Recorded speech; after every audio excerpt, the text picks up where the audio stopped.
At World's End. Chapter 10. From the Stars. Keniston watched them come, the four vague figures walking slowly through the dawn toward New Middletown. His heart pounded and his mouth was dry, and he was strangely afraid. Perhaps it was the manner of their coming that made him so, the brooding, enigmatic bulk of that unknown ship, that long and cautious silence. It came to him that they too were doubtful.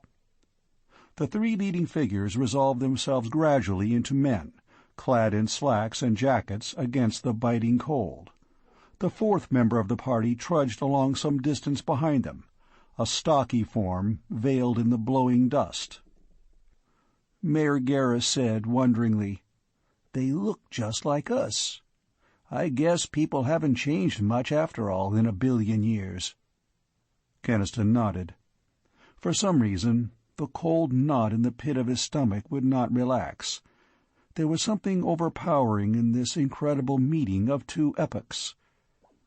He glanced at the others. Their faces were white and tense.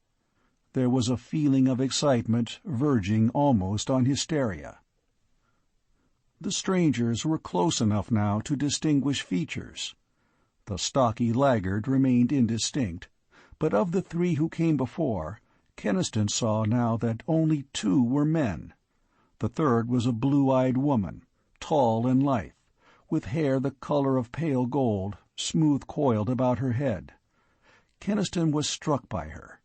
He had seen more beautiful women, but he had seldom seen one who carried herself with such grace and authority, and who looked at the world with such a direct, intelligent gaze.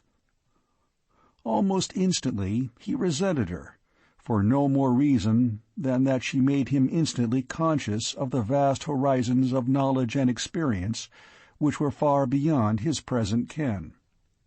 And yet her mouth was friendly, quite a strong mouth, but ready to smile. The younger of the two men was broad and hard and healthy, with sorrel hair and one of those frank, jovial faces that is built over flint. Like the woman's, his attitude was of alert, half-cautious reserve. The other man was thin and untidy and very human. He had none of the cool reserve of his companions. He was excited and showed it, blinking eagerly at the Middletowners. Keniston warmed to him at once. There was a strange silence, and the woman and two men stopped. They looked at the Middletowners, and the Middletowners stared at them. Then the woman said something to her companions in a rapid, unfamiliar tongue.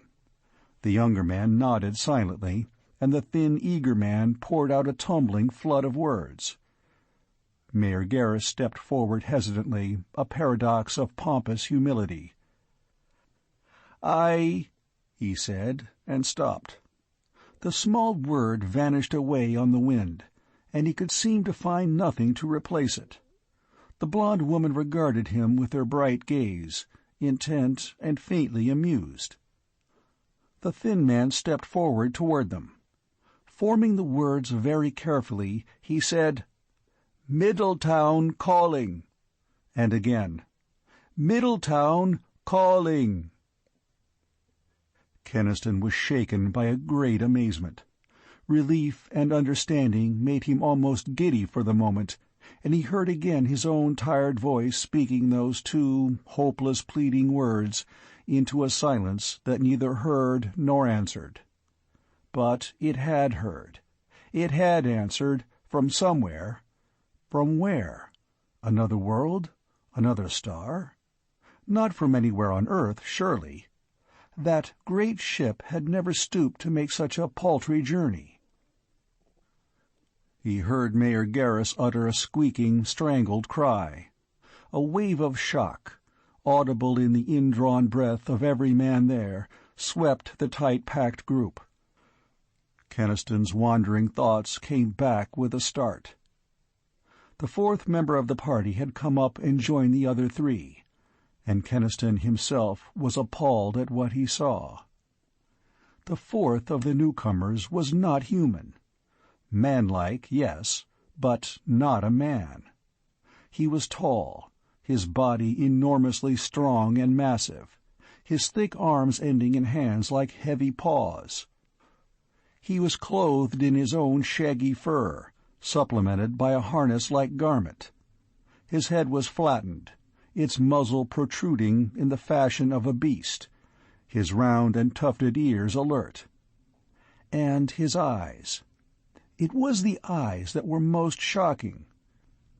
They met Keniston's, large and dark and full of a quick, penetrating intelligence. Good-natured eyes, curious, smiling. The mayor had backed away. His face was quite white. He cried out shrilly, "Why, it isn't human!" The furry one looked puzzled by this outburst. He glanced at the woman and the two men, and they all looked at Garrus, frowning, as though at a loss to understand his fright. The creature moved toward Garrus a step or two, his paw-like hands outstretched. He spoke in a slow, rumbling voice and smiled, showing a row of great teeth that glistened sharp as sabers in the light.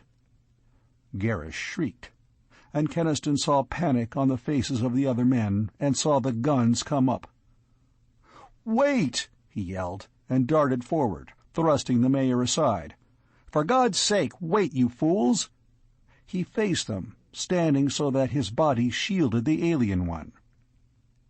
He had, himself, a revulsion from that creature that was both beast-like and manlike. But the furry one had looked at him and had smiled. "Don't shoot!" he cried. "It's intelligent! It's one of them!" "Stand aside, Keniston!" shouted the mayor, his voice high with panic. "The brute looks dangerous!" The guns he faced swung sharply away from Keniston. He turned and saw that the four newcomers had suddenly stepped a little to one side, and abruptly the scene ended. The woman raised her hand in a swift gesture. From the ship out on the plain came a flash of white light. It struck like a snake at all the crowd of Middletowners in the portal. It struck and was gone in an instant. Keniston had been in its path, too. He felt a stunning shock in every nerve of his body. There was only a split second of pain, and then a numbed paralysis, as from an electric shock. He saw Garrus and Hubbell and the others stagger, their faces white and shaken, the guns dropped from nerveless hands. Then the furry one trudged toward Keniston. Again his dark eyes smiled. He made reassuring rumbling sounds, and his big paw-like hands kneaded into Keniston's neck with expert deftness. The paralysis of Keniston's nerves began to fade. The sorrel-haired younger man had stepped forward and picked up one of the fallen guns. Incredulity came into his eyes as he examined it. He said something in a sharp voice to the others. They looked the gun over and over. Then, puzzled and startled, they stared at Keniston and at the other Middletowners who now seemed returning to normal. "They've got a death ray or something," choked Bertram Garrus. "They can kill us." Hubbell said savagely, "Shut up! You're making an ass of yourself. That weapon was only a non-lethal means of defense that you forced them to use." The woman called excitedly to the furry one. "Gore Hall!" It was, obviously, his name, and Gore Hall rejoined the other three. He, too, uttered sounds of bewilderment as he looked at the gun. Keniston spoke to Hubbell, ignoring Garrus and the dazed police. "I think they've just begun to suspect where we came from." The excitement of the four newcomers was obvious.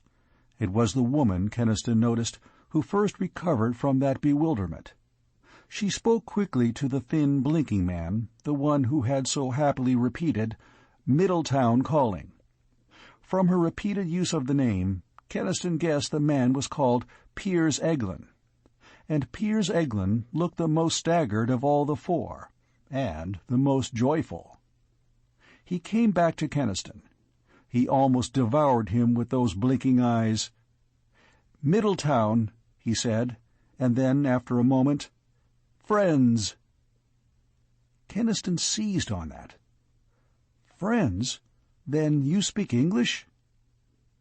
The word English set Piers Eglin off into a new paroxysm of excitement. He began to babble to the others, but the woman cut him short. He swung back to Keniston. "English language," he almost panted. "You speak English language." Keniston simply nodded. A look of awe crept into Piers Eglin's blinking eyes as he asked, "Who? No." He began again. "Where do you come from?" "From the past," Keniston answered, and felt the full unreality of it as he said it. "From far in the past." "How far?" Keniston realized that 20th century dates would mean little after all these epochs. He thought for a moment. Then he said, "Very far in the past. In our lifetime, atomic power was first released." "So far," whispered Piers Eglin numbly. "But how? How?" Keniston shrugged helplessly.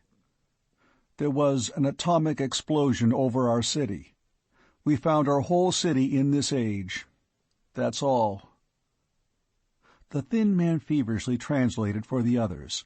The woman showed deep interest. But it was Gore Hall, the furry one, who made the longest comment in his rumbling voice.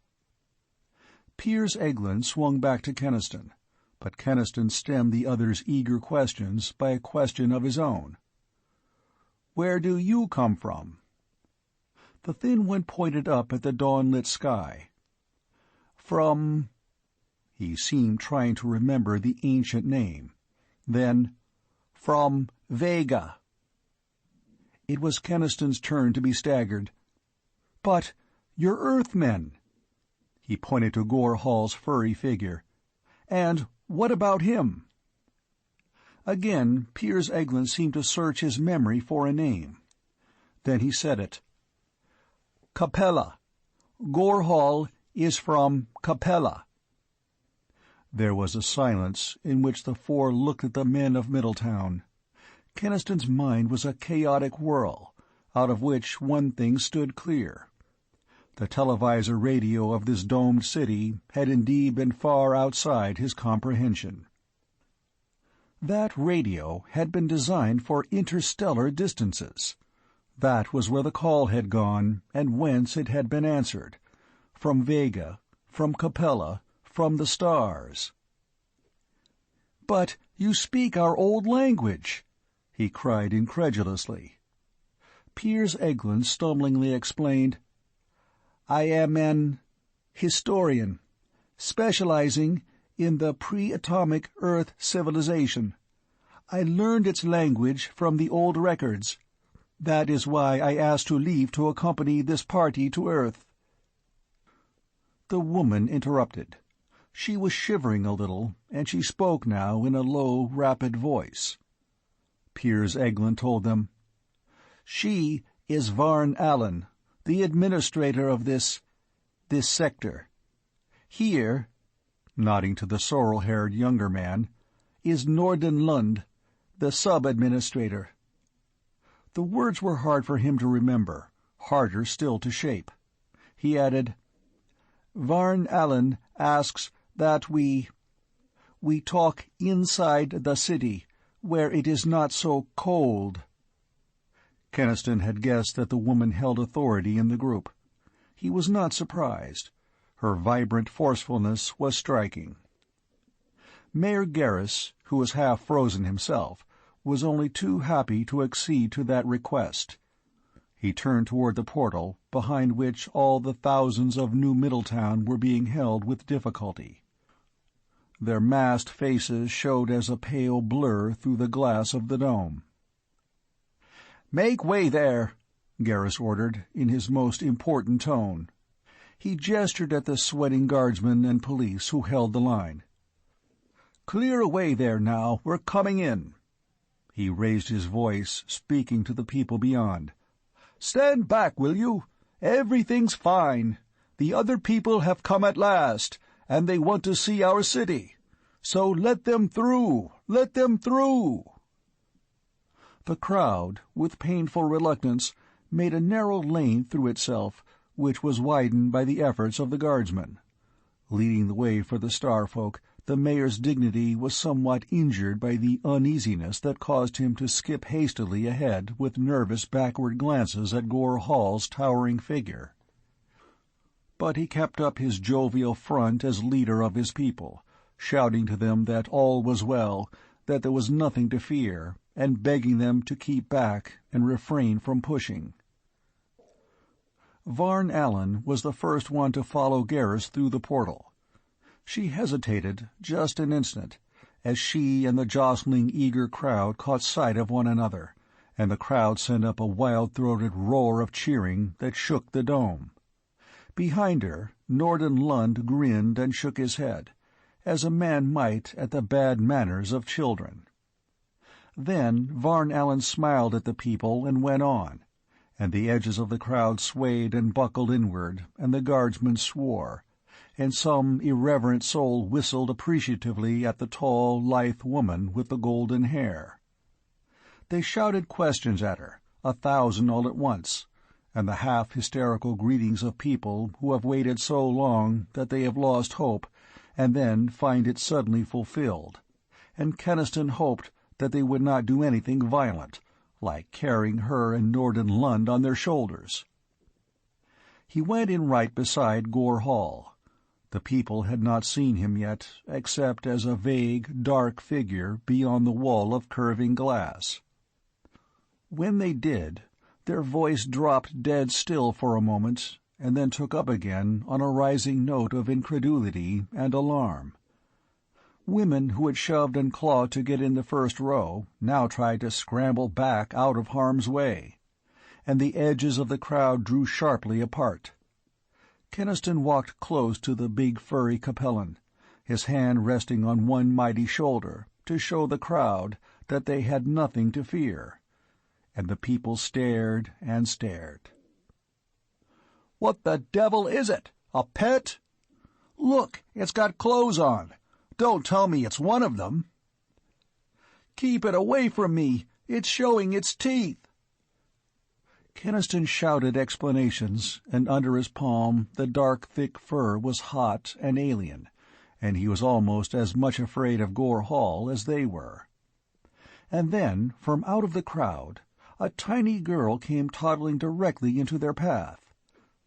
Her eyes shining with childish glee, she ran toward Gore Hall's mighty furry form. "Teddy bear!" she shrieked joyfully. "Teddy bear!" And she flung her arms around his leg. Gore Hall uttered a rumbling laugh. He reached down with his great paw to pat her head, and other children came running, breaking away from fearful mothers, clustering eagerly around the big Capellan as he trudged along. The little girl he hoisted to his shoulder, and she rode there clinging to his ears, and after that it was impossible for anyone to fear him. The tension of the crowd relaxed, and they grinned at each other and laughed. "Sure, it's a pet! Hey, how do you like that? Walking on his hind legs just like a man. Smart, ain't he? Why, you'd almost think he was trying to talk." Piers Eglin, who must have caught at least a part of this, peered sidelong at Gore Hall, but he did not offer to translate. The crowd became a fluid mass flowing along the boulevards, following the strangers. Help and hope and companionship had come at last to New Middletown, and the relief and joy in the faces of the people were wonderful to see. But Keniston watched the faces of the blue-eyed woman and the man Norden Lund, seeing their expressions change from incredulity to a startled acceptance.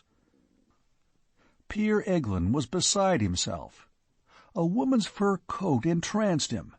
Quite ordinary cheap fur, but from a species of animal that Keniston realized must have been extinct for millions of years. Cloth and leather became treasures unimaginable in his eyes. He talked incessantly, feverishly, pointing out this wonder and that to his companions, lapsing occasionally into his painful English to ask Keniston some questions. And when he saw an automobile, he became perfectly hysterical with excitement. The automobile was of interest to them all. Varn Allen and Norden Lund stopped to examine it, and Gore Hall, gently disengaging himself from his burden of children, joined them. The furry one's quick eye apparently divined where the motive power was hidden away, and he made signs to Keniston that he wanted to see inside. Keniston lifted the hood. Immediately, all four bent over to inspect the motor, and the crowd of Middletowners laughed to see the big, tame pet animal imitating its masters.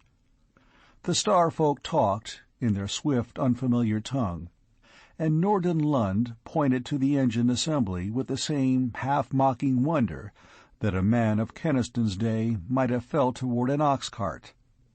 Gore Hall spoke to Piers Eglin, and the little man turned to Keniston. "So beautiful, so primitive," he whispered, and clasped his hands. "They ask you, make it... He was stumped for a word, but Keniston got his meaning. The keys were in the lock. He started the motor. Gore Hall was fascinated. There was a good bit of talking, and then the last cupful of gas in the tank ran out, and the motor died. The Star folk looked at each other and nodded and went on. Mayor Garrus was now in his finest form. He had lost his terror of Gore Hall in his pride and his excitement. He showed the strangers from the stars the means by which New Middletown had been made livable. He babbled about its government, its schools and courts, the distribution of food. How much of it the strangers got through Piers Eglin's stumbling translations, Keniston could not know, but an unreasoning resentment was growing in him. For he and all the folk of Middletown shared Garrus' pride. They had had a hard time, and they had taken this alien city, and with their own hands and ingenuity they had made a functioning, decent habitation out of it, and they were proud of that. And all the while they were being proud, the strangers peered at the gasoline pumps and the improvised water system and the precious electric lights that had cost such labor, and were appalled at the crudity and ignorance of these things.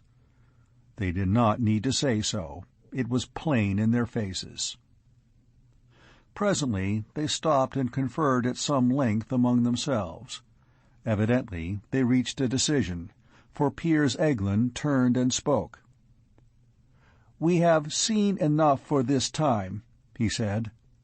"Later," and here he trembled with eagerness and his eyes shone moistly, like a hound's, "later we will wish to see the old city, which you say still stands.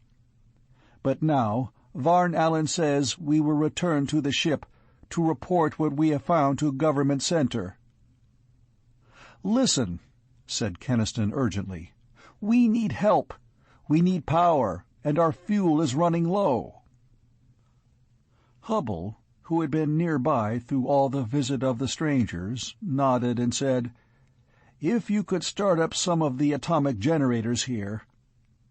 Piers Eglin turned at once to consult Varn Allen, who glanced at Keniston and Hubble and nodded. Piers Eglin said, "Of course. She says you should be made as comfortable as possible while you are still here. The crew of the Thanos will help. We will work under Gore Hall, who is our chief atomic technician." The mayor gasped. "That furry brute a technician?" Piers Eglin cleared his throat. "There will be others among the crew. They will be strange to you, but they are also friends. You had better assure your people." Garrus gulped and said, "I'll attend to it." "I will act as... Yes, interpreter. And now there is much to be done. I will return shortly, with the crew and the necessary, objects." The Star Folk left then, going back as they had come, through the portal and out across the dusty plain. And as they went, Mayor Garrus gave the news to the crowd. Power, more water, more lights, perhaps even heat. The wild, jubilant cheering startled the still heights of the towers, and the dome rang with it, and underneath that cry of joy, Hubble said to Keniston, "What did he mean, 'while we were still here'?" Keniston shook his head. A cold doubt was in him, almost a foreboding, and it was based on nothing that had been said or done, but simply on the realization of the abyss that separated the civilization of Old Middletown from civilization that had gone out among the stars so far and so long ago that Earth was almost forgotten. He wondered how well those two incredibly disparate cultures were going to understand each other. He stood for a long while, wondering, watching the crowd disperse, and even the thought that soon the big generators would be humming again could not dispel his worry. End of Chapter 10.